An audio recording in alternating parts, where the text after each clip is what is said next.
اعوذ باللہ من الشیطان الرجیم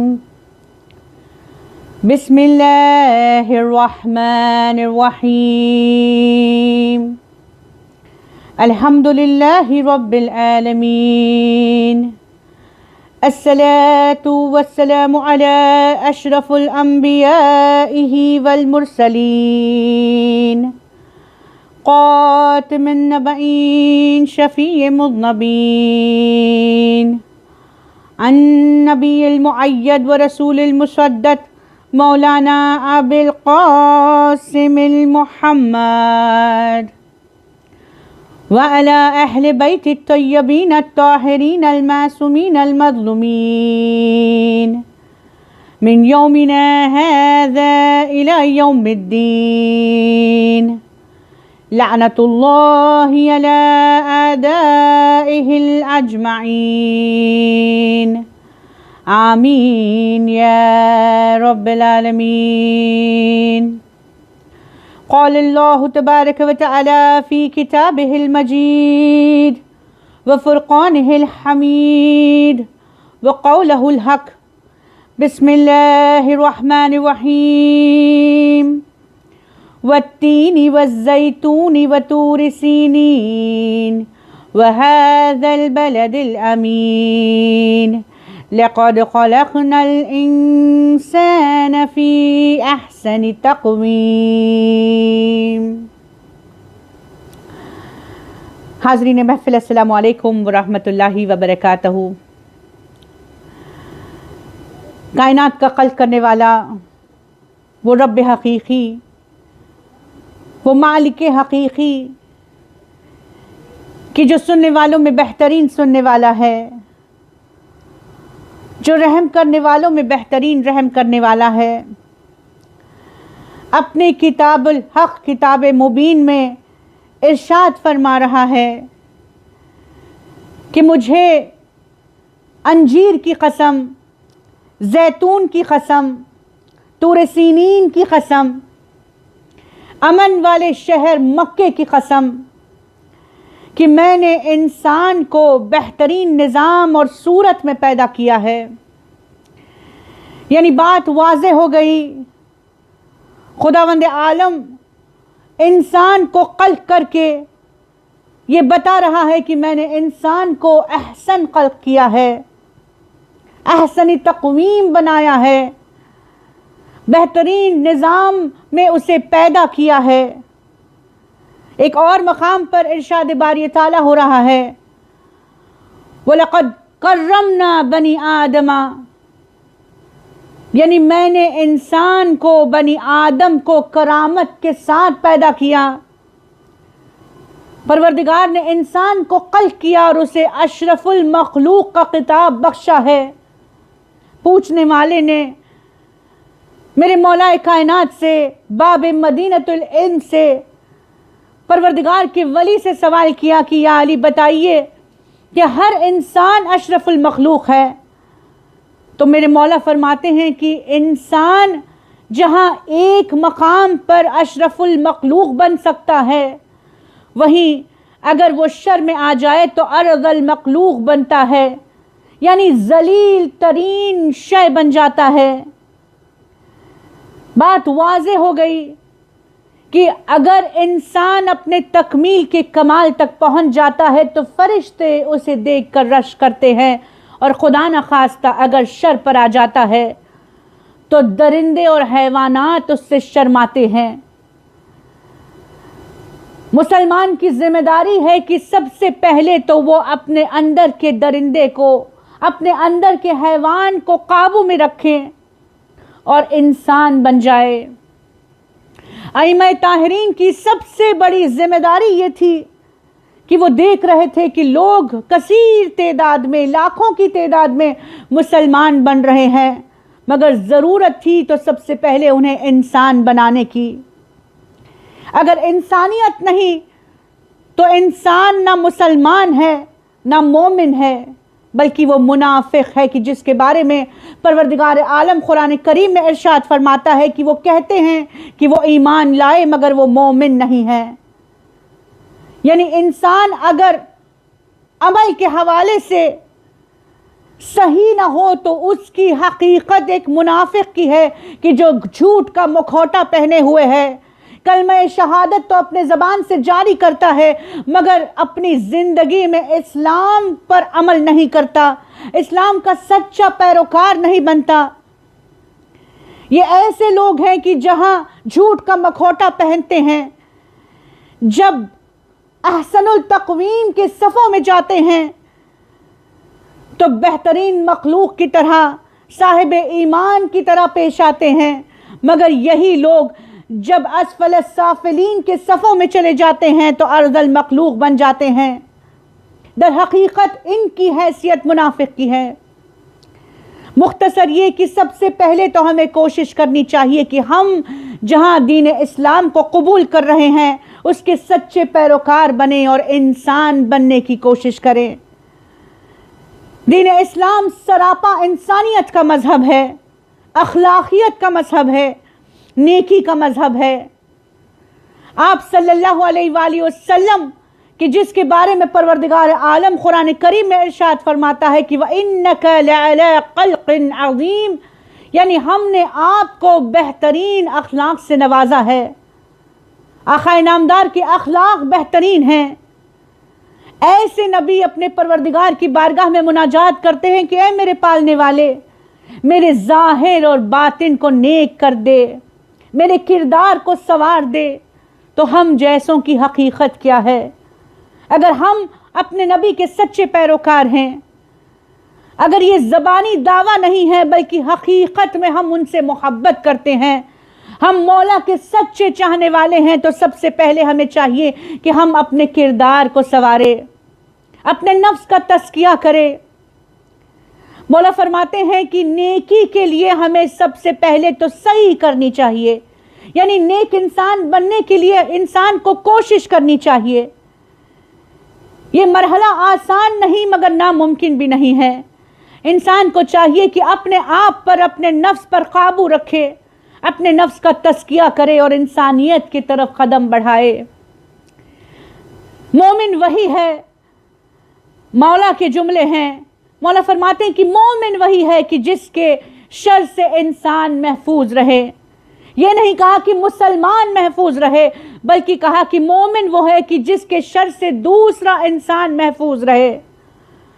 پھر کہا کہ مومن وہ ہے کہ جس کے لیے لوگ اچھا خیال رکھیں۔ ہمیں چاہیے کہ سچے مسلمان بننے کی کوشش کریں۔ دین اسلام یہ نہیں سکھاتا کہ درندگی کا جواب ہم درندگی سے دیں، برائی کا جواب اچھائی سے دینا میرے نبی کی سنت ہے۔ تاریخ اس بات کی شہادت دیتی ہے کہ وہ مکے والے کہ جنہوں نے آقا نامدار پر اتنے مظالم ڈھائے کہ بعض اوقات اونٹ کی آنت کو آپ کے گلو مبارک پر لگا دیا جاتا تھا۔ جب آپ عبادت میں مصروف ہوتے تھے تو اونٹ کی آنت سے نکلی ہوئی کثافت کو آپ پر ڈال دیا جاتا تھا۔ ہڈی کو اٹھا کر آپ کی پنڈلیوں پر اس طرح مارا جاتا تھا کہ پنڈلیوں سے خون رواں ہو جایا کرتا تھا۔ آپ پر پتھر برسائے جاتے تھے، کوڑا پھینکا جاتا تھا، مگر تاریخ میں کہیں نہیں ملتا کہ نبی نے پلٹ کر انہیں جواب دیا ہو۔ در حقیقت یہ ہے کہ رحمت للعالمین نے اپنی امت کے حق میں ہمیشہ دعا کی۔ ہر نبی نے مظالم کے سہنے کے بعد جب صبر ٹوٹ گیا تو امت کے حق میں بد دعا کی، مگر قربان جائیں ہماری جانیں حبیب خدا پر، رحمت للعالمین پر، کہ انہوں نے ہمیشہ اپنی امت کے حق میں استغفار کیا، امت کے حق میں دعائیں مانگی کہ پروردگار میری امت نادان ہے، انہیں توفیق عطا فرما۔ ہم ایسے نبی کے پیروکار ہیں، ہمیں چاہیے کہ اپنے نبی کے سنت پر عمل کریں، لوگوں سے نیک اخلاقی سے پیش آئیں۔ آقا نامدار کی خدمت میں ایک بدو عرب قبیلے کا سردار آتا ہے، آپ سے ملاقات کرتا ہے، جہاں دین حق کے بارے میں جان لیتا ہے تو اس دین کو تسلیم کرتا ہے. جب رخصت ہوتا ہے تو آپ صلی اللہ علیہ وآلہ وسلم کے پاس آ کر سوال کرتا ہے کہ یا حبیب خدا آپ مجھے کوئی نصیحت دیجئے تو میں اپنے قبیلے والوں تک اس نصیحت کو پہنچاؤں. آقا انعامدار نے کہا کہ تو اپنے غصے پر قابو رکھنا. بات واضح ہو گئی کہ انسان اگر انسانیت کے طرف قدم بڑھانا چاہتا ہے تو سب سے پہلے اسے اپنے غصے پر قابو کرنا پڑے گا. اب یہ نبی کی تاکید کو لیے ہوئے، تلقین کو لیے ہوئے اپنے قبیلے کی جانب گیا ہے. تاریخ لکھتی ہے کہ قبیلے میں پہنچا تو قبیلے کا کچھ عجیب انداز اس نے دیکھا. لوگ اس کے منتظر تھے. پتہ چلا کہ قبیلے کے ایک جوان نے دوسرے قبیلے کے نوجوان کو قتل کر دیا ہے. اب وہ دشمن قبیلہ جنگ کے لیے آمادہ ہے. اس کے قبیلے والے سردار کا انتظار کر رہے تھے. جب سردار نے یہ سنا اس کی پرانی جہالت جاگ اٹھی. فوراً اپنے قبیلے والوں کو لیا، جنگ کے لیے آمادہ ہو گیا.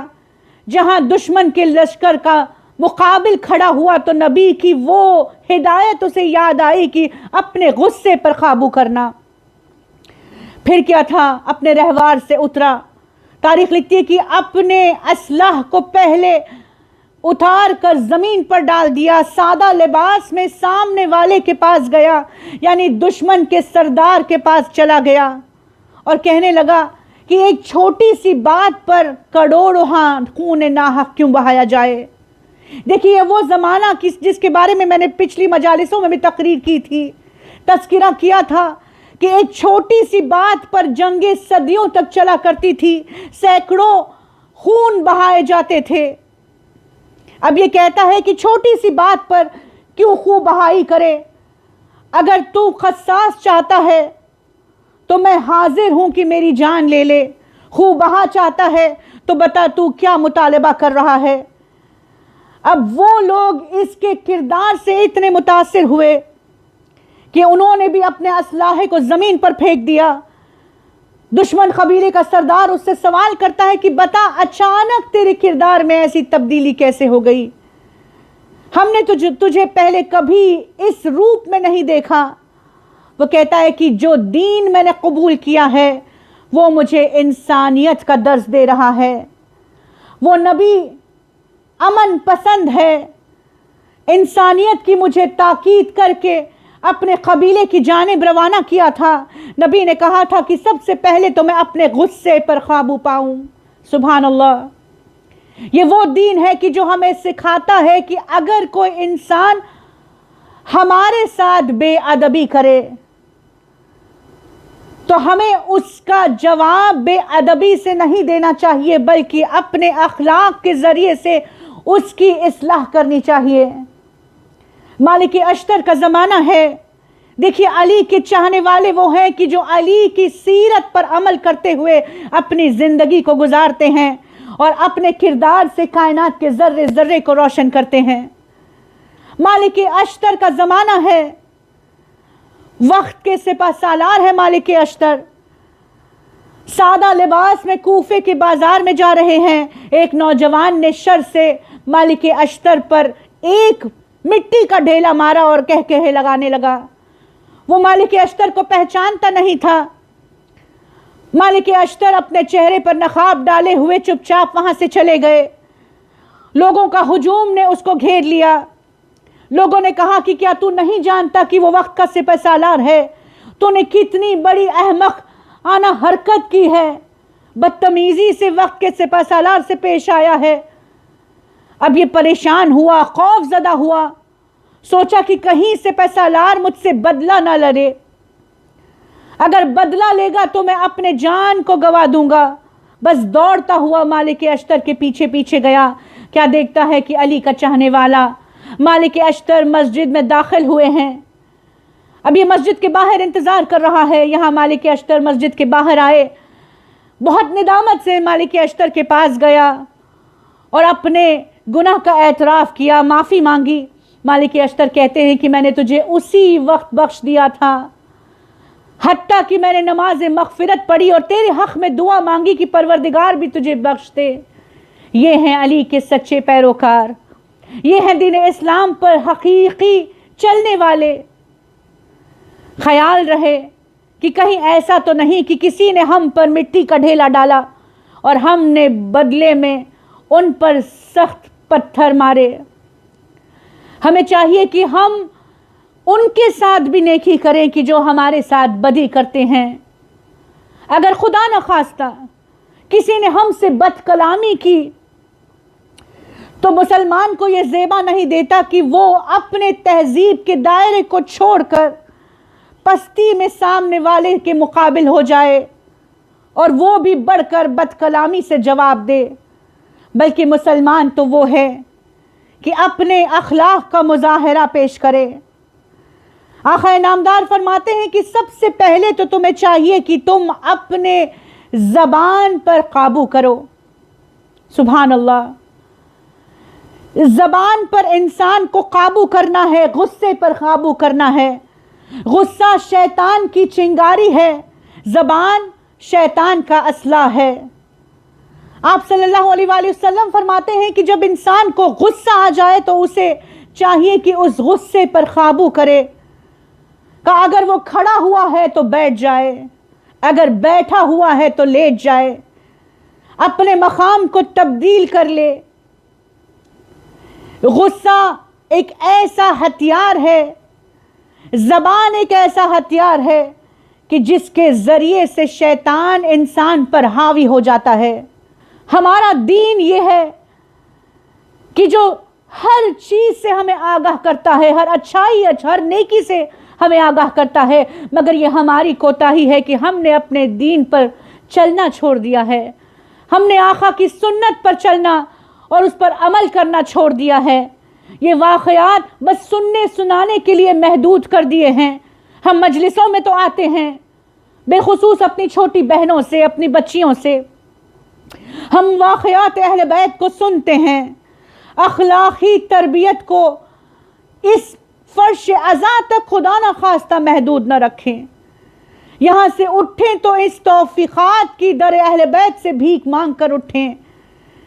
ان واقعات کو اپنی زندگی میں مشعل راہ بنائیں اور زندگی کو کامیاب بنانے کی کوشش کریں انشاءاللہ۔ مختصر یہ کہ ہمیں چاہیے کہ اپنے زبان پر، اپنے غصے پر قابو رکھیں، کیونکہ یہ زبان، یہ غصہ ہی ہمیں برائیوں کی جانب لے جایا کرتا ہے۔ حتیٰ کہ انسان کی زبان، اس کا دل بہترین اعضاء بھی ہیں اور بدترین اعضاء بھی ہیں۔ اگر اس کا صحیح استعمال کیا جائے تو انسان کمال کی منزلوں تک پہنچ جائے، اور خدا نخواستہ اگر اس کا غلط استعمال کیا جائے تو انسان اسفل السافلین کی پستیوں میں پہنچ جائے۔ مولا کائنات باب مدینۃ العلم فرماتے ہیں کہ عقل مند انسان وہ ہے کہ جس کا دل اس کے زبان کے آگے ہے، یعنی وہ کہنے سے پہلے سوچتا ہے۔ زبان پیچھے ہے، دل آگے ہے۔ منہ کھولنے سے پہلے جو عقل مند انسان ہوتا ہے وہ سوچتا ہے کہ اسے کیا بولنا چاہیے، کیا اس کی زبان کی جنبش سے کسی کی دل آزاری ہوگی۔ اور پھر مولا فرماتے ہیں جو احمق ہے وہ بولنے کے بعد سوچتا ہے، اس کی زبان دل کے آگے ہے۔ ہمیں چاہیے کہ ہم اپنی زبان کو جنبش دینے سے پہلے سوچیں کہ کیا اس سے ہم اپنی آخرت میں ثواب کو کما رہے ہیں، یا خدا نخواستہ اس زبان کے ذریعے سے ہم نار جہنم کے مستحق بن رہے ہیں۔ آقا نامدار نے ابو ذر غفاری کو چند تاکید کی تو کہا کہ اے ابو ذر، یہی زبان ہے کہ جس کی وجہ سے انسان منہ کے بل نار جہنم میں ڈال دیے جائیں گے۔ ابو ذر پریشان ہوئے، کہا سید و مولا، کیا چھوٹے سے جھوٹ کے لیے بھی انسان کو نار جہنم میں ڈال دیا جائے گا؟ آقا نامدار فرماتے ہیں کہ بے شک انسان کو چاہیے کہ وہ اپنے زبان کو قابو میں رکھے، جھوٹ نہ بولے۔ مسلمان کی پہچان یہ ہے کہ وہ اپنے زبان کا صادق ہوتا ہے۔ ہم اس نبی کے ماننے والے ہیں کہ جس کا لقب صادق الامین ہے، امانت دار نبی ہیں اور سچے نبی ہیں۔ ہم ان کے پیروکار ہیں۔ مسلمان کی پہچان یہ ہے کہ وہ اپنے زبان کا سچا ہوتا ہے، وعدوں کا پکا ہوتا ہے اور امانت دار ہوتا ہے۔ خیال رہے کہ اس موضوع پر مسلمان اور غیر مسلمان میں فرق نہیں۔ اگر کسی مسلمان نے غیر مسلمان سے بھی وعدہ کیا ہے تو اس پر لازم ہے کہ وہ اپنے وعدے کو پورا کرے، کیونکہ قرآن کریم میں پروردگار ارشاد فرماتا ہے کہ جو بھی اپنے آخرت پر یقین رکھتا ہے، قیامت پر یقین رکھتا ہے، تو اسے چاہیے کہ وہ اپنے وعدوں کا پکا ہو۔ ہمیں چاہیے کہ ہم اپنے زبان سے سچ بولیں، زبان کا استعمال کریں تو صداقت کے لیے، کیونکہ خدا نخواستہ اگر کوئی انسان جھوٹ بولتا ہے تو پروردگار عالم اس پر عذاب نازل کرتا ہے۔ دنیا میں کئی عذاب ہیں، آخرت میں کئی عذاب ہیں، صاحب عین کا مجمع ہے۔ بس چند نکات کا جھوٹے کی سب سے بڑی سزا اس دنیا میں یہ ہے کہ اس کی سچی بات کو بھی لوگ ٹھکرا دیتے ہیں۔ حدیث کے حوالے سے کا انسان جو جھوٹ کہتا ہے اس کے منہ سے روز قیامت بہت بدبو آتی ہے، اس کا چہرہ سیاہ ہو جاتا ہے، اس کا ایمان اس سے جاتا رہتا ہے۔ منافق کی پہچان یہ ہے کہ وہ اپنے زبان کا سچا نہیں ہوتا۔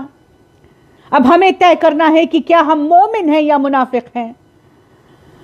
جب بھی زبان کو جنبش دیں تو حق بیانی کے لیے، کیونکہ ہم اس نبی کے چاہنے والے ہیں، اس حسین کے عزادار ہیں کہ جس نے ہمیشہ حق بیانی کی تھی۔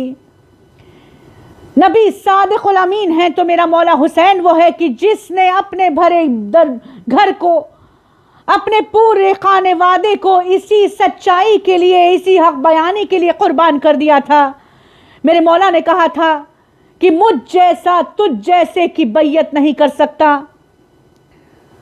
مولا نے بتا دیا کہ ہر انسان کا، ہر مسلمان کی یہ ذمہ داری ہے کہ وہ حق بیانی کرے، بھلے ہی اسے اپنے جان کا دھوکہ ہو۔ مومن وہ ہے کہ جو آخرت کو یقین رکھتے ہوئے سچ کہے، حق بیانی کہے، خدا نخواستہ یہ خیال بھی نہ کرے کہ ہم کمزور ہیں، ہم کریں تو کیا کریں۔ عورت ہونے کی بنا یہ گمان بھی نہ کرنا کہ ہم کمزور ہیں، ہم کیسے حق بیانی کریں۔ اس فرش کی بانی شہزادی زینب ہمیں یہ درس دے رہی ہے کہ حق بیانی کرنا ضروری ہے۔ یزید ملعون کے دربار میں بی بی نے ایسا خطبہ دیا کہ یزید کا دربار خود مولا حسین کا عزا خانہ بن گیا۔ ہر دشمن کے بدن میں کپ کپی سی آ گئی، ہر دشمن کی آنکھ بھر آئی جب علی کی بیٹی نے حق کا خطبہ دیا۔ ہم اس بی بی کے ماننے والے ہیں، ہمیں چاہیے کہ ہم حق بیانی کریں، اپنے اولاد کو باقاعدہ تربیت دیں کہ ہم ان کو انسانیت کے شکھر پر پہنچائیں تاکہ وہ وقت کے امام کے اطاعت کے لیے آمادہ ہو جائیں۔ اس فرش عزا پر آنا تو شہزادیوں سے توفیقات کی بھیک مانگنا کہ کربلا کی ہر ماں نے اپنے اولاد کو ایسے تربیت دی تھی، حق بیانی کا ایسا سلیقہ سکھایا تھا کہ یہاں سامنے موت نظر آ رہی تھی مگر کسی شہید کو موت کی پرواہ نہیں تھی۔ انہیں یقین تھا کہ وہ حق پر ہیں، وہ سچائی پر ہیں۔ یہی وجہ تھی کہ جب میرے مولا حسین نے شہزادے قاسم سے سوال کیا تھا کہ بیٹا بتاؤ موت تمہارے نزدیک کیسی ہے، 13 سال کے قاسم نے کہا تھا کہ چچا جان موت مجھے شہد سے زیادہ شیرنی لگتی ہے۔ اللہ اکبر۔ عزاداران سید الشہداء، ماتمداران مظلوم کربلا، شہزادی ام فروہ حسن کی بیوہ ہیں اور قاسم کی ماں ہے۔ اے بی بی آپ پر ہمارے کروڑوں ہیں سلام، آپ کے جذبے پر ہماری جانیں قربان۔ عزاداروں یہ حسن کی بیوہ ہیں، قاسم ان کا آخری جینے کا سہارا ہے، مگر جذبہ قربانی ایسی ہے کہ تاریخ لکھتی ہے کہ روز عاشورہ جب صبح سے ایک ایک شہید کا لاشا آتا رہا، بی بی اپنے خیمے میں پریشان ہے، ایک ایک شہید کی ماں کو سرخرو ہوتے دیکھ رہی ہے۔ ایک وہ وقت بھی آیا کہ جب اپنے بچے کو خیمے میں بلایا، کہا اے قاسم تم اب تک زندہ کیوں ہو؟ ایک یہ ماں ہے جس نے عجیب سوال اپنے بیٹے کو کیا ہے۔ ماں سوال کرتی ہے کہ بیٹا تو زندہ کیوں ہے؟ قاسم تڑپ اٹھے، کہا اماں صبح سے کئی مرتبہ اپنے چچا سے اذن وغا مانگ چکا ہوں مگر چچا راضی نہیں ہوتے۔ بیوہ ماں تڑپ کر کہتی ہے قاسم خبردار، تمہیں اپنے ماں کو دادی کے سامنے سرخرو کرنا ہے، کہیں ایسا نہ ہو کہ روز قیامت ماں فاطمہ کے سامنے یہ کنیز شرمندہ ہو جائے۔ میں سادات میں سے نہیں ہوں، میں حسن کی بیوہ ہوں، کہیں ایسا نہ ہو کہ دادی کے سامنے، کائنات کی ملکہ کے سامنے میں شرمندہ ہو جاؤں۔ اے قاسم ایسی شہادت دینا کہ تا قیامت تک اس کی مثال موجود نہ ہو۔ بس شہزادی کو اس وقت کا یاد آ گئی کہ وہ وقت کی جہاں قاسم کے بابا نے یعنی میرے مولا حسن نے مرتے وقت، شہادت کے وقت اپنے بیٹے کو بلایا تھا، بازو میں تعویذ کو باندھا تھا، ام فروا کو وصیت کی تھی کہ اے ام فروا جب سب سے بڑی مصیبت آ جائے تو اس تعویذ کو کھول کر پڑھ لینا۔ بی بی نے سوچا کہ اس سے بڑی مصیبت کیا ہوگی کہ زہرا کا لال درگاہ آدھا میں گرا ہے اور میرا بچہ اس کی نصرت کے لیے پہنچ نہیں سکتا۔ بس پھر کیا تھا، بی بی نے فوراً اس تعویذ کو کھولا تو یہ ایک خط ایک بھائی کا دوسرے بھائی کے نام تھا۔ مولا حسن نے اپنے بھائی حسین کے لیے یہ خط تحریر کیا تھا۔ آقا لکھتے ہیں کہ اے بھائی جب کربلا میں نرغہ آدھا میں تم گر جاؤ تو میرے بچے قاسم کو میری جانب سے تم پر قربان کر دینا، اس دین حق پر قربان کر دینا۔ بس پھر کیا تھا، بیوہ حسن نے اپنے بیٹے کو یہ خط حوالے کیا۔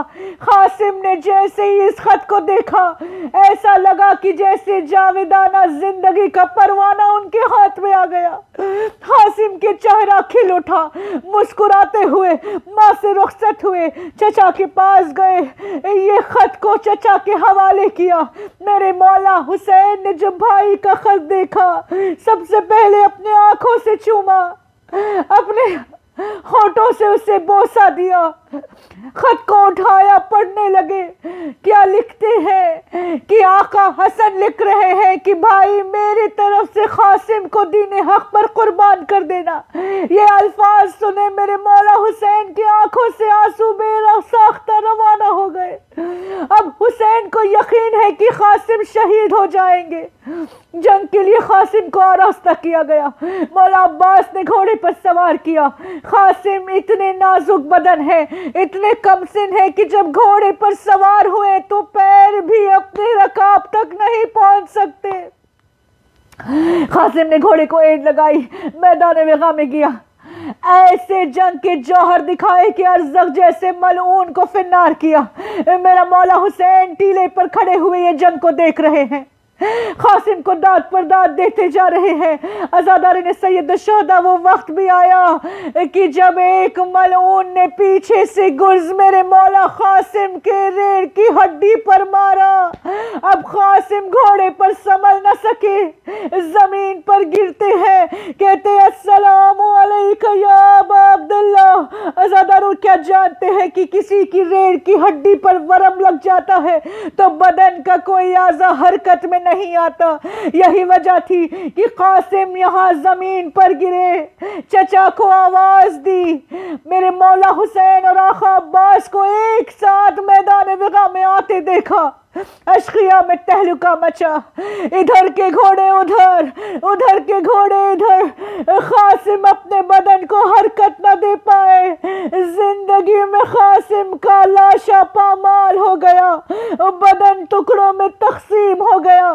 کوئی میرے مولا حسین سے پوچھے کہ وہ لمحہ کیا تھا کہ جب گودیوں کے پلے قاسم کے جسم کے ٹکڑوں کو میرے مولا نے اپنی ابا کے دامن میں